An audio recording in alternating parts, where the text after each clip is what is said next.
agora a gente vai passar para o próximo inscrito. O próximo inscrito é senhor Thiago Calil. Não, por favor.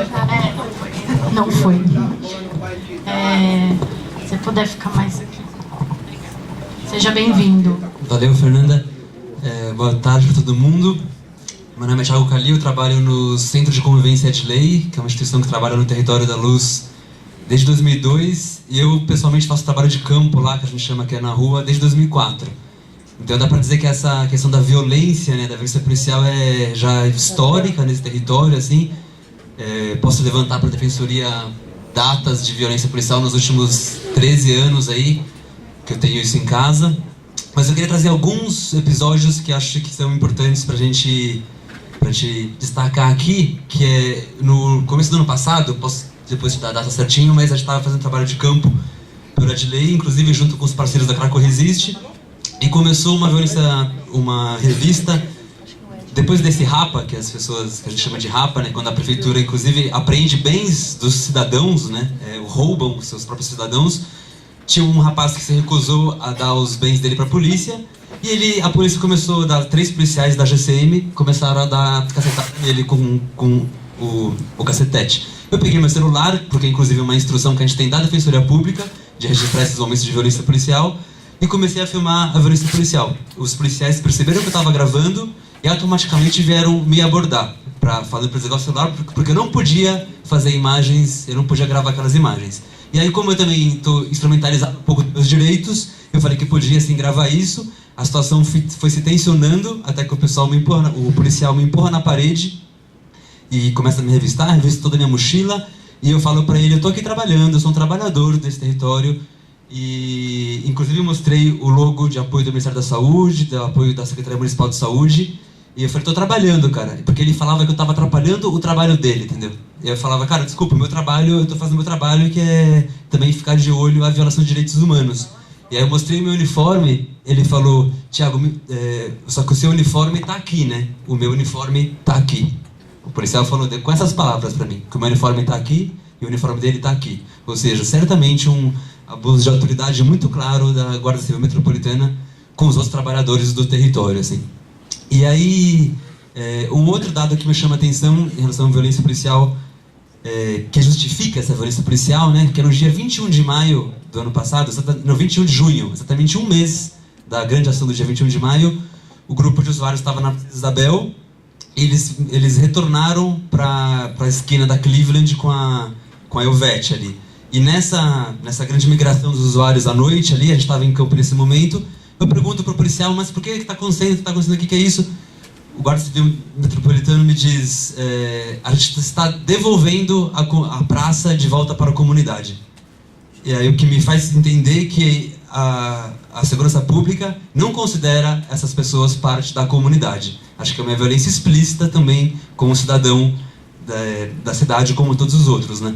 E aí, essa violência policial, ela, por muitos anos, acho que foi focada nos usuários de drogas, nas pessoas que usam drogas, e mais recentemente ela está ficando muito clara entre moradores, comerciantes e todo o resto da comunidade.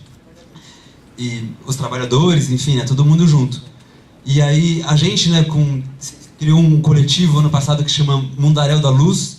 A gente começou a fazer algumas atividades no território justamente para tentar integrar um pouco os comerciantes com os moradores, com as pessoas que usam drogas, para se fortalecer como comunidade. Porque é essa comunidade que vive nesse território há muitos anos, né? E aí, em uma das ações que a gente fez para apresentar a ideia desse Mundaréu da Luz, que é esse coletivo que está se fortalecendo no território, a gente fez uma atividade com muitos momentos lúdicos, com uma conversa também um pouco mais política. E no final teve uma competição de hip hop. E quando essa competição de hip hop por improviso começou, né, como era improviso, as pessoas sabem que a realidade do território é a violência policial, começou a aparecer nesse improviso de rap a violência policial. As crianças do território, as crianças vieram pedir pra gente: tio, não fala isso não, porque senão a polícia vai começar a jogar bomba. E eu acho importante falar isso, porque as crianças não estão aqui pra falar, entendeu? Mas só que elas sentem na pele a violência policial no bairro, na rua que elas moram. E quando a gente começa a questionar isso na rua, elas ficam com medo e falam: tio, não fala isso não, porque senão a polícia vai jogar bomba na gente, entendeu?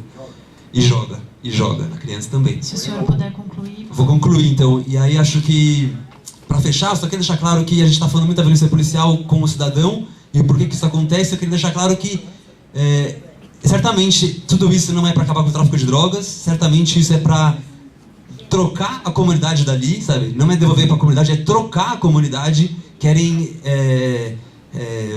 por causa de grana, interesse econômico, querem tirar as pessoas que vivem lá e trazer uma nova população para morar ali, entendeu? Com mais poder aquisitivo, com melhor poder aquisitivo. E isso não acontece só em São Paulo. Eu vou entregar para a Defensoria Pública aqui um documento da cidade de Bogotá, onde eles passaram por um processo muito parecido, onde uma cena de uso de drogas em Bogotá sofre praticamente a mesma coisa que na Cracolândia, e eles sistematizaram isso aqui no estudo de caso da cidade de Bogotá, na Colômbia, né? Então, vou deixar claro que o interesse é político, é econômico, e por causa de grana passa por cima do cidadão.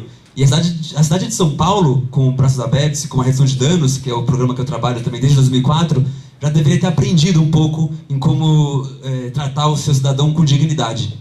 E acho que a gente está cada vez dando passo para trás com esse aumento da violência, agora não só mais em relação às pessoas que usam drogas, mas com toda a comunidade do bairro da Luz, inclusive os moradores, os comerciantes e os trabalhadores. Então o interesse é econômico e político, é vaidade política, sabe? Isso passa por cima do povo, isso é inaceitável. Isso é violência pura, violência, sabe, no seu âmago da palavra, assim, do poder público em relação ao cidadão. Então fica o relato aqui. Muito obrigada, Thiago. Depois eu passo as datas para vocês direitinho dos episódios que eu contei. Perfeito, a gente vai cobrar essas datas e material recebido. Muito obrigada. A Vitória vai, inclusive, anotar na relação aqui. A Vitória... Tá certo, Deon. Agora, a próxima pessoa inscrita é o senhor José França. Vindo lá de trás. Depois é o senhor João. Senhor João da Associação Fórum. Depois, o senhor, eu não anotei, aí o senhor, quando for falar. Seja bem-vindo. Se o senhor puder ficar um pouco mais nesse lugar para garantir que seja filmado, a câmera pega aqui, mas não, tá? Muito obrigada. Tá bom, boa tarde a todos. Meu nome é José França, morador de rua aqui, região central. Tá vendo, vocês estão me vendo aqui limpinho aqui, tá entendendo? Eu saí da Cracolândia, 2016, dezembro de 2016, saí da Cracolândia. Eu não vou fazer relatos, porque eu já ouvi um monte de relatos. Eu não sou de movimento, eu não sou de coletivo, eu também não tenho partido. Cada um faz seu corre, tá entendendo? Então é o seguinte, relatos tem demais. Relatos não resolveu o problema da Cracolândia. Essa gestão, ela não conseguiu resolver o problema da Cracolândia como as outras anteriores não conseguiu. O crack, só quem usa crack sabe o que é crack. Eu vou pedir aqui, tanto para a Defensoria como o Ministério Público, a violência, ela nunca vai parar ali naquela região. Eu acho que a Defensoria e o Ministério Público tem que fazer uma petição de impedimento dessas ações que acontecem na Cracolândia. Eu tenho muitos parceiros meus que estão lá na Cracolândia. É difícil, eu já voltei, depois que eu parei de usar crack, eu já voltei 2 vezes lá. Não é fácil. Então não tem nem conversa. Apesar de eu ter usado droga há 19 anos, às vezes eu não tenho palavras para falar com outro parceiro. A violência, todas as vezes que eu frequentei a Cracolândia, tinha violência. Isso é rotineira na Cracolândia, gente. Tá entendendo? Isso é rotineira. O senhor pode descrever um pouco qual é essa violência que o senhor enxerga? O que se faz? Eles usam, no momento que eles usam essa violência, é justamente na hora que faz essa tal de limpeza. Né? Eles usam esse momento. Agora, por que ali não tem câmera filmando ali? Se dependesse da GCM ou da Polícia Militar, eles não estavam ali. Eles querem que aquilo ali se acabe. É ordem. É ordem. O único pedido que eu faço aqui é que a Defensoria do Ministério Público faça uma petição de impedimento de ação truculenta. Eu acredito, a única forma que eu acredito que pode ajudar o usuário de droga naquele local, eu defino uma palavra: diálogo. Não existe outra. Ninguém vai conseguir ajudar outra pessoa ali se não tiver um diálogo. Segunda palavra: respeito. É só isso que eu acredito, gente. Tá? É só isso. Eu não quero falar muito porque já teve muitos relatos. Eu acho que tem que agir. É ação. Defensoria, Ministério Público, ação. Mas se o senhor quiser relatar algum fato que o senhor sofreu e dizer do prejuízo que sofreu com isso, agora é um momento importante porque a gente está aqui justamente reunindo esses relatos para ter uma atitude em relação a isso, e não para só reunir relatos. Então, se o senhor puder e se sentir à vontade para falar, agora é um momento importante. Eu acho que melhor, mais do que a minha fala, talvez, eu queria ver aqui. Eu pensei que, como ia ter essa audiência, eu pensei que aqui está cheio de usuários de droga. Eu não sou mais usuário de drogas. Mas quem tem mais autoridade para falar, eu acho que é usuários. Eu queria saber, cadê, se tem os usuários de drogas. Alguns falaram. É que a maioria já foi embora, né? Né, irmão? Você sabe que o chicote... Pode falar, irmão? Porque já falou? Então, é a única coisa que eu peço, gente. É isso que eu tô pedindo. Tá entendendo? É isso que eu tô pedindo. Tá bom? A gente agradece. A palavra agora para o senhor João. Por favor. Oi, boa tarde para todo mundo. Meu nome é João Batista Pires, eu sou sociólogo e eu trabalhei no território da Cracolândia durante 2 anos, 16 e 17, né? Eu saí de lá em setembro, me tiraram de lá em setembro. Eu trabalhei para uma organização, né? Eu estou voltando do Rio de Janeiro agora, eu fiquei 10 dias lá e a política é a mesma. Tem uma operação Centro Presente, que é higienista também, e ela vai abordando as pessoas na rua, andando inclusive.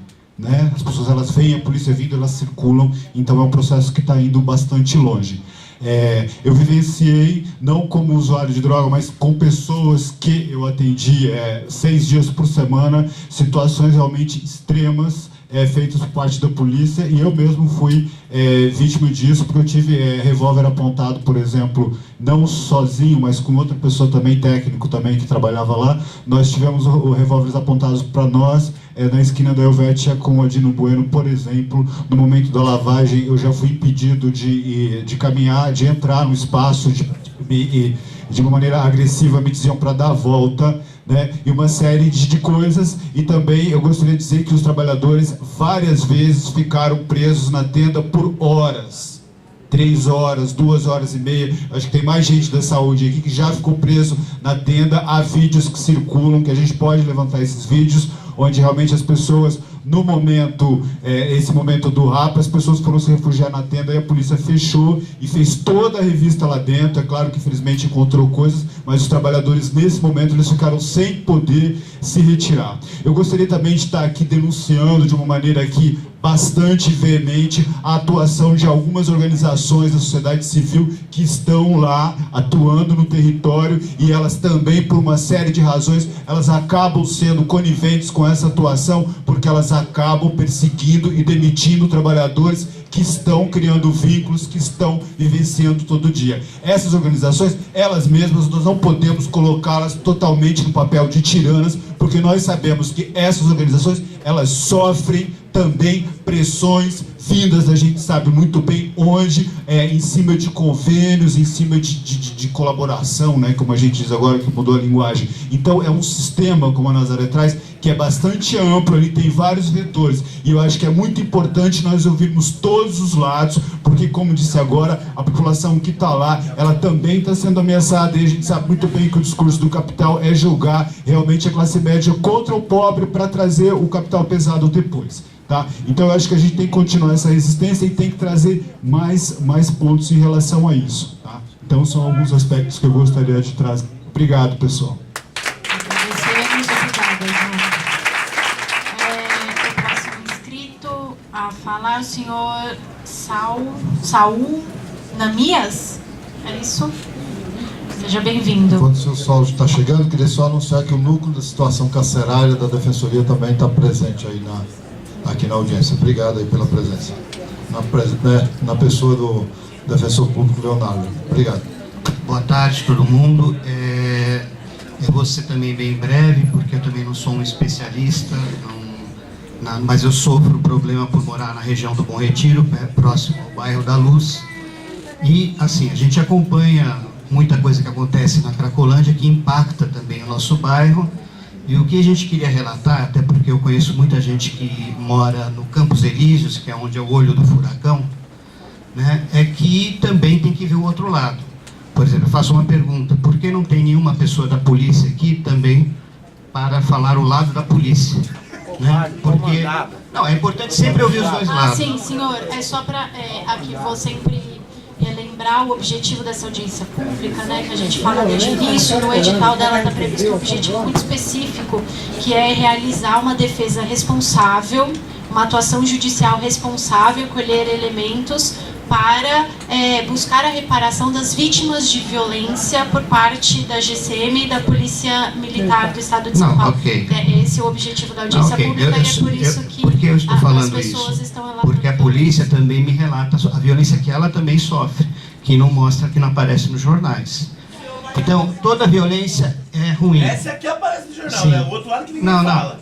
Não aparece no jornal, a gente sabe. Eu também trabalho em jornal, tá bom? Então, eu não estou querendo criar aqui debate, estou querendo colocar um outro lado. A população que mora na região da Cracolândia também é impactada pela violência de ter essa situação.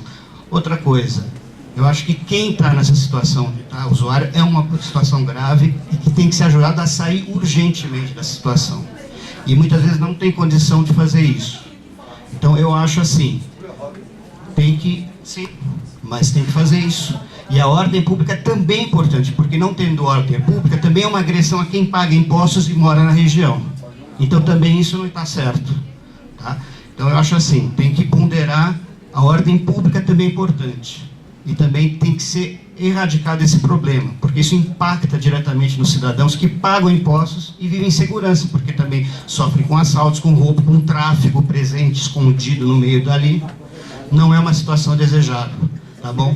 Era só isso, e eu sei porque eu acompanho, tem abuso sempre dos dois lados. Então tem que ser bem equilibrada essa colocação. Muito obrigado. Tá certo, obrigada. Agora encerramos os inscritos e inscritas. Se mais alguém... Claro. Pelo edital, o período de inscrição é por todo o período de audiência, previsto até às 8 da noite, e a critério da mesa, que consiste na presidência, a gente pode eventualmente estender esse período. Isabel, por favor. Oi, sou Isabel Bernardes, eu sou psicóloga no Canda Regional Central. Eu queria saber o nome do senhor que falou agora, aquele último, o seu Saulo. Eu queria, na verdade, eu não tenho um fato específico de violência para relatar, mas eu queria fazer uma reflexão sobre o que ele e o que a dona Estelita falaram, porque a gente tem que considerar também violência, não só a violência física que os usuários de entorpecentes ali na região da Cracolândia e os trabalhadores que estão ali trabalhando com essas pessoas sofrem. Eu acho que a gente também tem que levar em consideração uma violência que é muito mais perigosa porque ela é invisível, porque ela é banalizada. Eu trabalho com a questão da violência doméstica em quase todo caso que eu atendo. E a violência doméstica psicológica, ela é ignorada em quase todos os casos quando ela não é o foco do trabalho que está sendo realizado, quando a pessoa não vem reclamar disso. Só que a violência psicológica que as pessoas que moram ali, ou que estão em situação de rua ali, ou que estão trabalhando ali, seja do lado que cuida do usuário, seja do lado que bate no usuário, ela está sendo ignorada, e ela está sim, como o seu Saulo falou, como a dona Estelita falou, ela foi embora já faz um tempo, mas eu acho importante pensar nisso.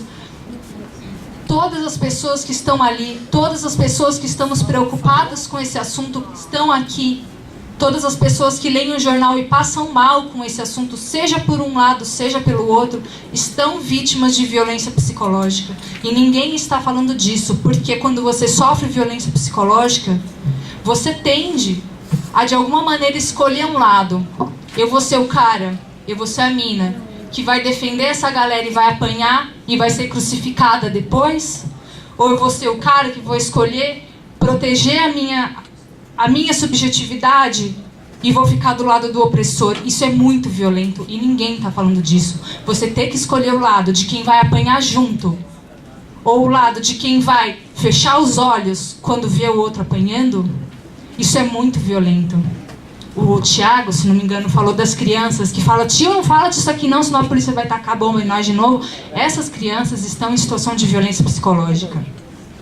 Esses adolescentes que estão ali assistindo isso, essas mães que estão ali gestando e depois têm os seus bebês roubados pelo Estado, estão vítimas de violência psicológica. A gente tem que falar disso também, porque não é só de violência física que se trata. Quando você sofre violência e ninguém faz algo a respeito disso, você é vítima de violência psicológica. Quando você assiste alguém apanhando e você está tão amortizado que você acha que essa é a única via possível, porque todas as outras fingiu-se que se deu, que se tentou e não funcionaram, você também está vítima de violência psicológica. E a gente fica entorpecido. Igual as pessoas que a gente acha que estão entorpecidas porque estão chapadas de alguma coisa. A gente está chapado de tanta violência que a gente assiste. Isso é extremamente violento, a gente tem que falar disso. Todo mundo que está ali sofre violência.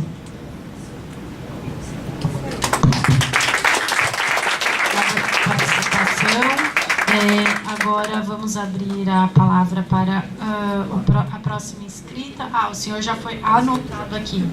É uma complementação de relato, né?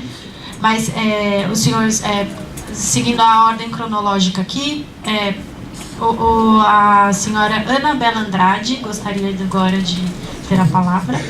Boa tarde a todos e todas.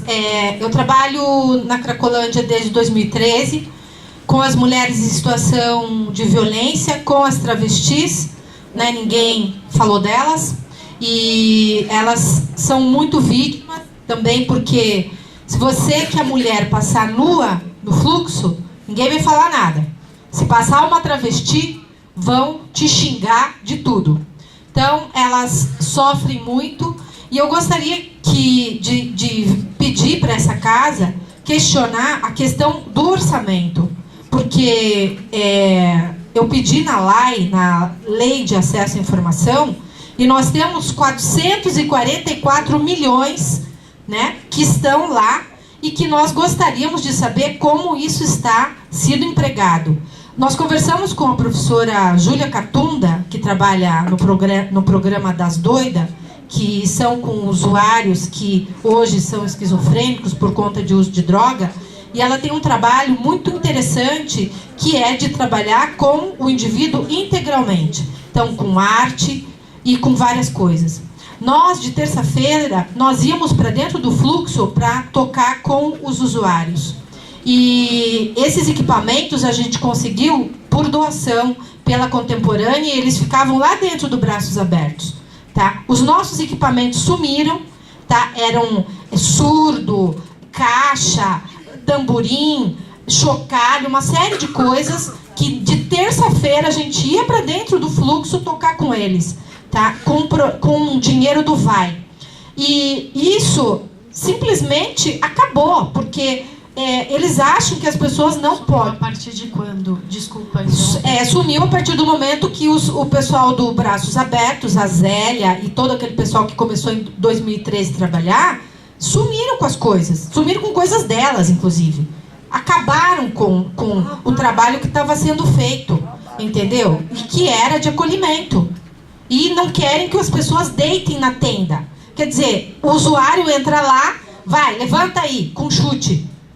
A GCM entra e chuta o usuário dentro do Estado. A senhora presenciou isso? Presenciei várias vezes. Inclusive, O cara veio, a senhora tá presa. Eu digo assim, me prenda. Falei, vai, me prende. E eles daí, eu digo assim, olha aqui, ó. Eu falei, daí não prende, entendeu? Por quê? Porque eles não prendem quem é amigo do Suplicy, cadê a Janaína? Entendeu? Quem tem algum tipo de envolvimento. Eu digo assim, peraí que eu vou ligar antes para a Defensoria Pública. Quando fala nome Defensoria Pública, oi, não. Então, a gente quer que os usuários tenham um tratamento integral. É importante que a academia venha, que a gente ouça os técnicos, porque os técnicos estão lá, eles sabem exatamente o que está acontecendo. E cadê o dinheiro? Cadê esse dinheiro que está lá carimbado? O que o seu Dória está fazendo com esta grana? É isso que nós queremos saber. Outra, ele quer acabar com as OS. Tem um monte de técnico aqui de OS que ele quer acabar. Ele não pode deixar de ouvir os técnicos, eles que estão lá no campo. Não é o cara que está tomando no Expresso, que está lá no ar-condicionado. Esse daí não sabe nada. Ele pode saber do número, mas ele não sabe o que a pessoa passa lá no fluxo. E sobretudo as mulheres. A gente não tem vaga para mulher, entendeu? Se você quiser internar hoje, eu vou lá no Cratode. Cadê a menina do Cratode? Se eu vou lá no Cratode, cadê a vaga para mulher? Não tem. Por quê? Porque a igreja não quer mulher, porque a mulher é histérica. Foucault já dizia, né? Então, a gente passa por situações absurdas nessa Cracolândia. Não tem travesti, então, querem cortar o cabelo da travesti. Ela tem que ser homem. Você não pode ser, o seu gênero vai ter que mudar depois do tratamento. Então, essa é a minha fala. Eu gostaria de saber aonde estão esses 444 milhões que estão carimbados no orçamento, entendeu? E o seu Dória vai prestar conta. Tá? A gente já denunciou na OEA, na ONU, né? É isso aí, obrigada. A gente que agradece, a gente está à disposição também para receber mais documentos, não só aqui, mas também como já se envia normalmente para os e-mails dos núcleos. A próxima pessoa inscrita, então, agora é o senhor Aloysio. Pode falar dele mesmo. Eu queria só fazer uma complementação rápida. Algumas pessoas... Obrigado, Alderon. Primeiro, uma questão que é muito importante levantar e que acho que pode constar na solicitação da Defensoria é que existam dados mais claros sobre a realidade do território. A gente não sabe qual que é o perfil exato de quem está ali na Cracolândia, quantas pessoas são de fato. Não houveram pesquisas sérias para entender essa realidade, né? E a gente sofre muito com isso para entender realmente o que está acontecendo, né? Acho que isso talvez é uma das grandes importâncias do trabalho da Craco Resiste, de dar visibilidade para algo que já é histórico, né? A gente não tem essas informações, elas são todas invisibilizadas. Mas tem algumas informações que a gente conseguiu caçar e é legal compartilhar com os demais aqui, né? Primeiro, que a última pesquisa mostra que a Cracolândia aumentou, por mais que exista várias incursões policiais. Segunda, é que o número de mulheres e de transexuais também é cada vez maior. Ou seja, pessoas cada vez mais vulneráveis a essa violência, né? E uma outra questão também, um outro dado que eu peguei recentemente de um pedido de lei de acesso à informação que o jornal Estado de São Paulo fez, é que mesmo com o aumento gigantesco de ações da Polícia Militar e da GCM, o número de assaltos na região aumentou. Ou seja, a polícia, a violência não resolve a problemática da Cracolândia, que sim é uma problemática, ninguém está defendendo que aquilo continue como está, e também não traz a segurança para o território. Nem para o morador, nem para a criança, como o Tica falou, estava nesse dia, era nítido o olhar de medo da criança que mora ali, numa situação já super precária, numa pensão super precária. Então, esse cenário não é bom para ninguém. Não é possível, não é racional defender isso.